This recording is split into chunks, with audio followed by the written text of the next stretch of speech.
It's in the translation process. Were you aware of that, and has that been factored into your report?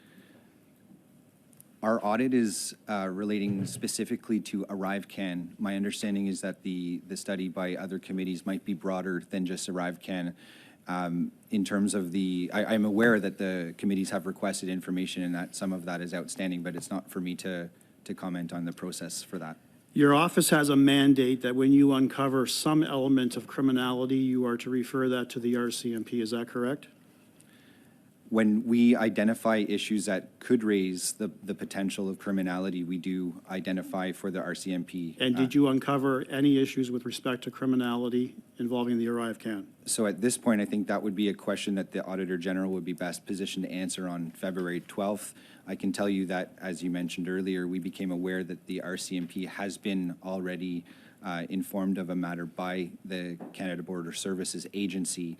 That obviously is a different scenario than the normal one for us, where we conduct an audit and decide at the end whether or not to bring the RCMP in. They're already aware of the allegations. At the government operation committee level, we have seen unprecedented levels of misinformation being shared by government officials. Point of order, Chair. Yes. Why are we bringing in information from another committee? It's This not a is point of the order. Public Accounts Committee. Can we deal with the Public Accounts mandate Ms. Shen, relevance? that's hardly a point of order. Mr. Brock has the floor and is welcome to reference any information. In fact, the letter that Mr. McCauley, who's a member of this committee, sent to the OAG specifically references OAG or information from that committee. So I will allow Mr. Brock to continue with his Well, my Liberal colleagues don't want to shed any sunlight with respect to these allegations. The Conservative Party certainly does. CBSA officials appeared at government operations, deliberately misled the committee. The biggest outstanding issue is who was responsible for and who chose GC Strategies, this two-person consulting company who performed no IT work, who received $11 million of taxpayer money towards the arrivecan total expenditure, clearly receiving the taxpayer-funded lottery in the process for doing absolutely nothing. This is a hot potato. It's kryptonite to the government. It's kryptonite to government agencies. Were you able to determine, sir, with the documentation that you received, who was responsible, what department was responsible for choosing GC Strategies? Again, the Auditor General will be best positioned to describe the findings of our audit on February 12th. The scope of the audit is about the arrivecan app, though. Yeah, thank you. Has the government or the CBSA informed you that two whistleblowers who came forth at committee last week or 2 weeks ago were actually suspended without pay, that being Cameron McDonald and Mr. Antonio Utano, who both worked for the CBSA. Were you informed by the government of that? So I am aware of that. I cannot recall whether or not I first found out from the government or whether it was in watching the committee hearings. It was around the same time, but I am aware of that situation. Thank you. Mr. You Chair. get 30 seconds. That's fine. You're done? Yeah, Okay. thank you. Mr. Janice, you have just under 2 minutes. Okay, thank you, Chair. Sir, thank you for being here, and I am very concerned about your ability to access information from public servants in conditions where those public servants have been subject to intimidation. With that in mind, I wanted to briefly move a motion, and the motion is that the committee report to the House its grave concern about apparent reprisals against witnesses following their testimony on the arrivecan app. This is critically important for the integrity of Point of the order, kinds Chair. of investigations Is this a that notice of parliaments motion can or is undertake. it moving a motion? May I respond to that? Yes, Sure. you may. I'm moving the motion. And it's on the matter at hand. It's on the matter at hand, and I'm moving the motion. Yes, thank you. And I think the committee will hopefully be able to dispense with this quickly. To review the facts very quickly, Chair, we had testimony at the Government Operations Committee, explosive testimony from Mr. McDonald and Mr. Utano about what happened in the context of the arrivecan scandal. When that testimony occurred, it was surprising and shocking what they were able to reveal in response to questions that members asked. In particular, they identified that a number of other public servants either lied directly or were not honest and forthright with the committee. They responded frankly and directly to questions that were asked in that regard. After their November 7th testimony, later that month, they received letters saying that they were subject to investigation. And while that investigation is still ongoing, these public servants have been suspended without pay. It's an incredibly unusual step that public servants would be suspended without pay in the middle of an investigation into their conduct when no findings have even been reached, and that they would be informed of that investigation immediately after they provide frank testimony to a parliamentary committee. Now, this speaks to the ability of public servants to be able to provide honest answers to important questions that are asked without fear of intimidation. And it speaks to the right of parliamentarians to actually get the information we need to get to the bottom of the arrivecan scandal. Of course, many parliamentarians, parliamentary committees, the public has been seized with this scandal. It's true. $54 million were spent on the arrivecan app. It was spent through a two-person company with no IT expertise. Nobody wants to own up to giving this company this contract, a company that again does no IT work, subcontracted all the work, and got a big payout in the process. Nobody in the public service wants to own up to giving them that contract. And now when we have two public servants who come give frank testimony, they are subject to disciplinary measures immediately after that testimony, before an investigation has even taken place. And this is gravely concerning, and I believe it is designed to send a message to public servants that they should shut up and not reveal the truth to committees. And that is not a message we want sent. So I hope that this committee would consider supporting this motion to report to the House its grave concern about apparent reprisals against witnesses following their testimony on the arrivecan app.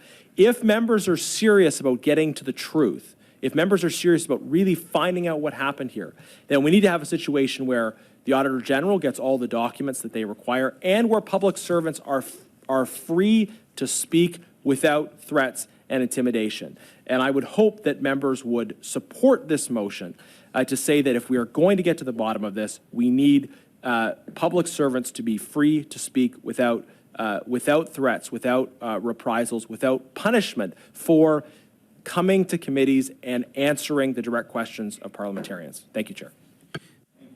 Speaking order in place. Hands went up quickly. Mr. McCauley, you have the floor, please. Thanks, Chair, and my apologies for not being sorry there in person. I'm fighting a nasty flu bug. Sorry. Mr. McCauley, I want to interrupt. Just so you know, the motion has been sent to all of your accounts as well. If you did not hear, Mr. Generous, but I think we all did. But back to you, Mr. McCauley. Just want to give notification. The motion's been sent to everyone's account if folks have questions. Thanks very much. But over to you. I am in support of this. I am quite concerned about the issue around the retribution against the whistleblowers. Having been on the OGO committee for over 8 years, where we've been pushing whistleblower protection with no action from this government, I am extremely concerned, especially about some of the details about this case specifically. Here we had the president of CBSA telling us that she did not provide documentation to the CRA or PHAC that led to the suspension of Mr. McDonald and Mr. Utano. It was apparently a mere phone call to these departments. You would think they would have provided a whole document package, an investigation. No, it was a mere phone call. And then immediately these gentlemen were stripped of their security status, and therefore, despite being both of them on medical leave, being basically constructively dismissed, being put on suspension without pay, without any investigation into it, it is a very clear sign of a government exacting its revenge on whistleblowers. We've seen this before with the CRA, where they have famously gone after whistleblowers. The case came out about 2 years ago, where it's actually gone to court, where we had whistleblowers who had brought forward issues of sexual assault, sexual harassment, abuse. and Point the of order, CRA Chair. Fired. Point of order. people. This is an Relevance to the ongoing motion. issue with this government. And I'm hoping that Mr. McCauley will save his voice. Sounds pretty nasty. But yes, relevance. All right, Mr. McCauley, okay. To the motion. Mr. McCauley, I'll turn things back Yeah. over to you. There was a call for relevance, but I know you'll get back on track. I'm pretty sure the motion is about reporting to the House about the whistleblowers, and I'm talking about whistleblowers, so I'm perhaps. Sorry, I just to understand. I might be clarify, weathered Chair? with the flu, but I don't Chair? understand the relevance issue. Just one second. Is this a point of order, Ms. Kelly? Yes, it Yes, is. I Point want of just clarification, perhaps. just again, if you have a point of order, say point of order. I'll Point of recognize you. order, So- Chair. Okay, perfect. To clarify, the motion talks about witnesses. There's no mention of whistleblowers in this motion. Thank you very much, Ms. Cleed. You're coming off the speaking list as well.